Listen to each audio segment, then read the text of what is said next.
Anime is very important to me. People might laugh at that statement, but I would have never become the person I am now without anime.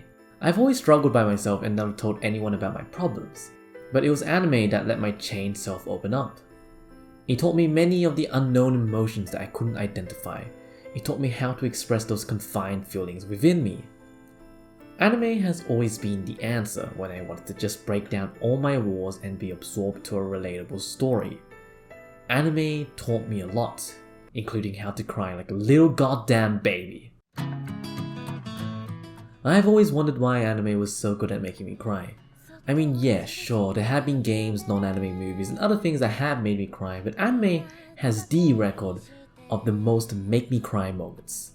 As a kid, I didn't know how, but now, as a more mature person, though still a crybaby, I've sort of figured it out.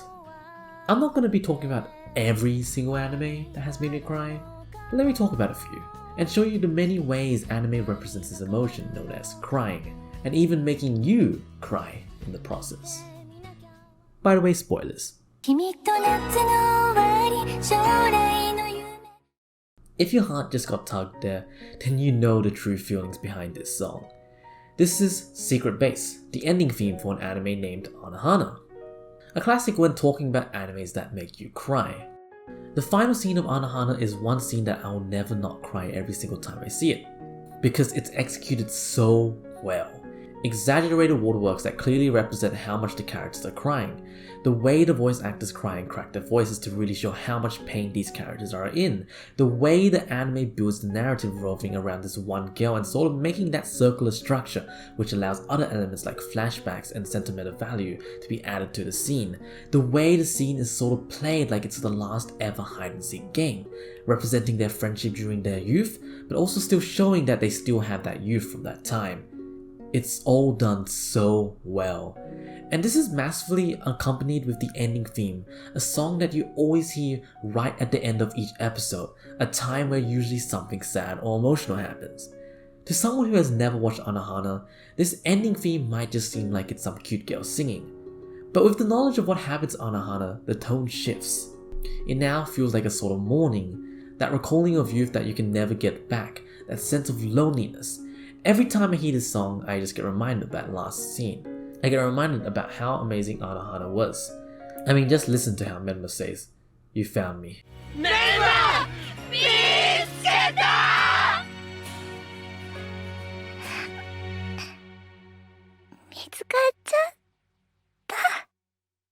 That one episode in Violet Evergarden, you know what I'm talking about. Episode 10.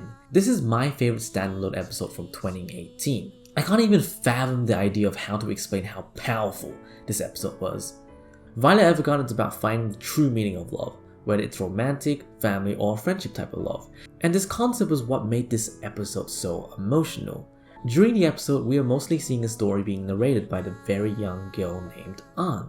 She gets upset when Violet takes all her mother's attention because she knows that her mother is sick, and she won't be able to stay with her mother much longer. Anne tries to get along with Violet, having these cute interactions, but in the end she just wants to be with her mother. It truly was bittersweet, as we knew what the girl's future was going to be. We knew she would eventually be alone. Violet's role in this was to act as sort of a venting medium for Anne. Throughout the episode, Anne calls Violet a doll, which were toys that she really liked playing with, and the way Anne vents to Violet was exactly as if she was playing with a doll. But eventually, the unfortunate fate does arrive, and everything finally hits. The little girl's mother passed away, and that was definitely sad. But then the letters that Violet was working on during her stay in Anne's mansion arrived to its recipient. Anne. 50 years worth of letters. Every single year on her birthday, she would get a letter from her past mother. Her mother really understood everything about her. She knew the times Anne would feel sad. She knew the times that she would be moving on to the next stage of her life. She gave her daughter life advice. And to see this all happening as the young girl we knew from the beginning of the episode grow older, every single letter shown gets even more emotional. This letter is one of my favorite lines said in anime.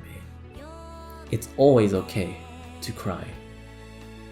Anne's mother truly loved her daughter. and that already made me cry. But what really made me produce huge waterfalls was Violet. In the end, after she finished writing the 50 letters, she breaks down, crying genuinely for the very first time. Violet is a character who doesn't really understand what love is. She's kind of like a machine. She doesn't know emotions very well. But her tearing up in the end, telling us that she was holding it back the entire time, really just made me cry. お屋敷ではずっと泣くのを我慢していました。でもバイオレット、届くのよ。あなたの書いた手紙が。それに遠く離れていても。Tokyo Magnitude 8.0 is an anime that I actually wanted to make a whole different video about, because this anime was able to bring a whole different experience in anime that I have never felt before. I fell in love with this anime because of how much it can really tug on your emotions. Throughout the entire time watching this, I felt like I was on the edge of my seat. Every single second, I just couldn't calm down. I was anxious, stressed, and terrified. This anime is an absolutely amazing psychological simulation of what happens during a major natural disaster. It builds these connections with you and these very realistic, normal, relatable characters. And that is what makes this anime so effective on your emotions, because as we go through our not special main character's journey of struggling to get through a natural disaster, we can pretty much see ourselves in them. No one was safe. Anyone could have lost their lives. Just the idea of ever truly experiencing loss in a natural disaster is devastating. When our main character finally got back home, after so many stressful events, she poured out everything, showing all that weakness that she had been trying to hide. This scene was the most relieving crying I've ever experienced, because she was able to finally take it all out. She didn't have to act strong to keep herself and the people around her safe. She didn't have to lie to herself to make herself feel sane.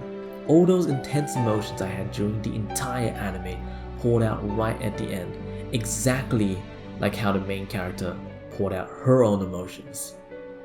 She was able to finally cry.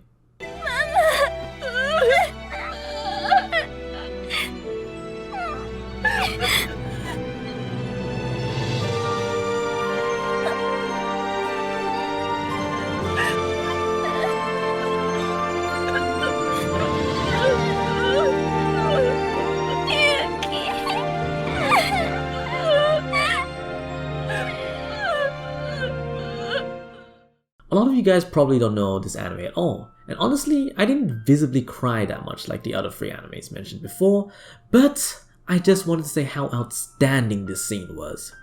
I felt really sad in a way where I'm not relating myself to the person crying, but I'm sympathizing with them. I've never had a younger sister.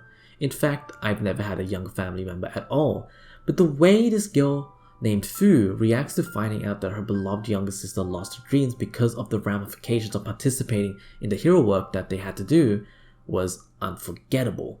The way Fu moved and stumbled, the way she ugly cried, the way she looked like she regretted everything. She really cared for her sister. The young sister had always wanted to be independent, like her older sister. The younger sister had aspirations, wanting to stand beside her older sister. Fu's sister found her love for singing, and with these flashbacks of times when Fu's younger sister was excited to pursue her own dreams, it just breaks Fu's heart so much. She completely breaks because she just recently found out that her sister had the opportunity to pursue such aspirations, but lost that opportunity because she lost her voice permanently. I don't really like talking about real life things, but I knew someone who had big dreams and had the skills to achieve them. But unfortunately, they passed away really early, before they could even have the chance to attempt to reach their dreams. That person's mother was visibly and audibly crying during the vigil that I attended. My heart broke. I don't know. It was like mental crying, I guess. I didn't visibly cry, but I was at a loss of words. I just felt sad. That was the exact feeling I had while watching the scene. But not only that, similarly, like Anohana, the whole scene of Fu breaking down was accompanied by music. But this time, It was her sister's singing voice, which gave so much life and impact to the scene. Like listening to how excited her younger sister was and knowing that her dream just ended, I felt exactly how her loving older sister felt. Fu became angered and went out of control just because someone she really cared for was hurt. Itsuki.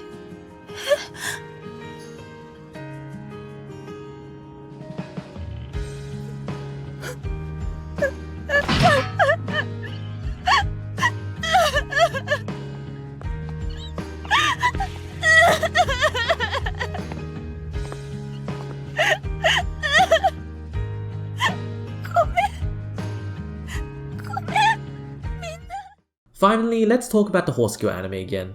Well, the actual name is Oma Musume Pretty Derby Season 2. When I watched this anime for the very first time, I had just recently come out from a traumatizing experience, and this was an anime that was able to reflect that experience.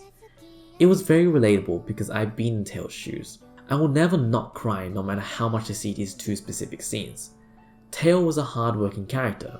She was talented, she was successful, but every time she was about to reach her goals, she was stopped. And eventually, it kept pushing her down and finally making her completely give up. During a similar situation, I just wouldn't open myself to other people. I would just struggle all by myself. I didn't want to confide in anyone. But you know, in these situations, there's always someone who can help you bounce back up. Sometimes it's not even someone you were very close to. Sometimes it's just some random person. A person that hasn't been in your life at all. It might not be the person that you were expecting to cheer you up. Heck, sometimes it doesn't have to be someone you see in person. It could be either someone you meet online or even a fictional character. Things just happen. Something that may seem minor to you can be the thing that will help you bring you back. Tail couldn't cry until she was confronted by someone who had the determination inspired by Tail. Her emotions kept trying to stay in, but eventually it came out. And then we have this final scene, which I genuinely love a lot. It's a comeback scene from Tail, a girl who was at the top and then lost everything. But she finally came back through sheer determination. And at that moment, the way Tail was monologuing, how everything felt like slow motion, the way everyone that was watching the race just started to cry. Everyone literally was cheering for Tail. Everyone was literally just rooting for her. Everyone was legit just water falling. It was the happiest type of crying I needed. I needed to see someone who worked hard and then failed miserably succeed. I needed Tail to win that race. I didn't say this before, but I genuinely watched this anime like 5 times right after I watched it for the first time. It was truly the anime I needed. I needed to cry.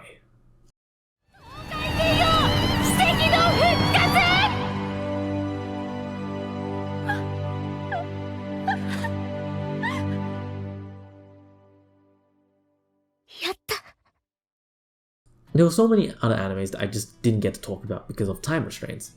Maybe a part 2 could be in the makings, I don't know. But yeah, the lesson here is, well, sometimes we just need to pour those emotions out. Let it all flow out. Crying is an emotion that I hold dear to me. It's a really important thing to be able to do. And these animes were able to introduce to me what crying was, using many different types of methods and assets. Please promise me that when you need it, cry like a goddamn baby.